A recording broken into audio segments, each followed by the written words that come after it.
എന്നെ ചാർജ് ചെയ്യുമ്പോൾ തലയണിക്കടിയിൽ വെക്കുന്നത് നിർത്തൂ. നീ എൻ്റെ ബാറ്ററിയെ വേവിച്ചുകൊണ്ടിരിക്കുകയാണ്. ഇത് തീപിടുത്തത്തിന് പോലും കാരണമായേക്കാം. എന്നെ നല്ല വായു സഞ്ചാരമുള്ള സ്ഥലത്ത് വെച്ച് ചാർജ് ചെയ്യൂ. എന്റെ ഉള്ളിലേക്ക് ഒരുപാട് പ്ലഗുകൾ തിരികെ കയറ്റുന്നത് നിർത്തൂ.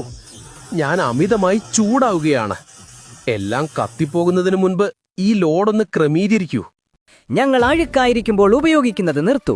ഇതൊരു ചെറിയ അഴുക്കല്ല, ഒരുപാട് മാലിന്യങ്ങൾ ഇതിൽ അടിഞ്ഞുകൂടിയിട്ടുണ്ട്. ഒന്നുകിൽ ഞങ്ങളെ വൃത്തിയാക്കൂ, അല്ലെങ്കിൽ കേൾവി കുറവിനും ബാക്ടീരിയകൾക്കും തയ്യാറായിക്കോളൂ. മണിക്കൂറുകളോളം എന്നെ 100% തന്നെ ചാർജ് ചെയ്തു വെക്കുന്നത് നിർത്തൂ. ഓരോ രാത്രിയും നീ എന്റെ ആയുസ് കുറച്ചുകൊണ്ടിരിക്കുകയാണ്. ഒന്നുകിൽ എന്നെ അൺപ്ലഗ് ചെയ്യൂ, അല്ലെങ്കിൽ ചാർജിംഗ് നിയന്ത്രിക്കൂ. നീ എന്നെ സുരക്ഷിതമായ രീതിയിലല്ല പുറത്തെടുത്തത്. അതിന്റെ വേദന നിനക്കറിയാമോ? എന്റെ ഫയലുകളെല്ലാം നശിച്ചുപോയി. എന്നെ ഒന്ന് നിവർത്തി വെക്കൂ. എന്റെ ഉള്ളിലെ വയറുകൾ പൊട്ടിക്കൊണ്ടിരിക്കുകയാണ്. എന്നോട് മര്യാദയ്ക്ക് പെരുമാറൂ, അല്ലെങ്കിൽ നിങ്ങൾക്ക് ഷോക്ക് ഏൽക്കാൻ സാധ്യതയുണ്ട്. എനിക്ക് കാറ്റോട്ടം ആവശ്യമാണ്, തുണിയല്ല. നീ എൻ്റെ വെന്റിലേഷൻ തടയുകയും ഉള്ളിൽ